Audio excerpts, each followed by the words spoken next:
गुजरात एटीएसच्या पथकानं मागील 3 दिवसांपूर्वी भिवंडी शहरात केलेल्या एका मोठ्या कारवाईत तब्बल 800 कोटी रुपये किमतीचे द्रवरूपातील एमडी ड्रग्ज जप्त करण्यात आलेत। धक्कादायक बाब म्हणजे स्थानिक पोलीस या कारवाईबाबत अनभिज्ञ होते।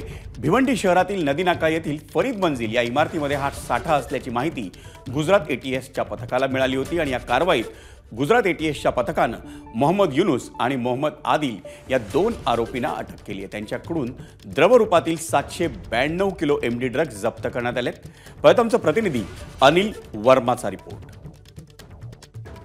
भिवंडी शहरातील नदीनाका या परिसरामध्ये गुजरात एटीएसने कारवाई करत दोघांना ताब्यात घेतलेला आहे आणि त्यांच्याकडून जवळपास 800 कोटी रुपयांचा जो ड्रग्स आहे लिक्विडमध्ये एमडी ड्रग्स तो या ठिकाणी जप्त करण्यात आलेला आहे। आपण त्या इमारतीमध्ये आहोत। फरीद मंजिल ही 7 मंजिली इमारत आहे आणि या इमारतीमध्ये आपण जर पाहिलं तर 3ऱ्या मजल्यावरती हाच तो फ्लॅट आहे ज्या ठिकाणी मोठ्या प्रमाणात साठा जो आहे तो या ठिकाणी करण्यात आलेला होता।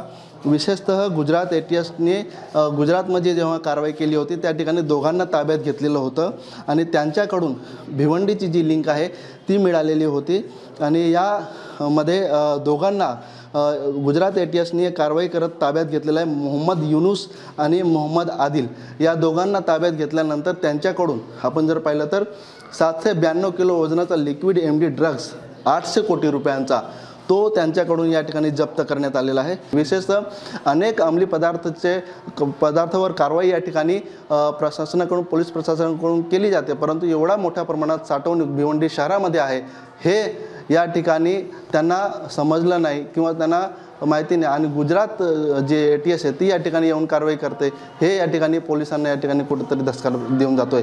अनिल वर्मा, एबीपी माझा, भिवंडी। एबीपी माझा, उघडा डोळे बघा नीट।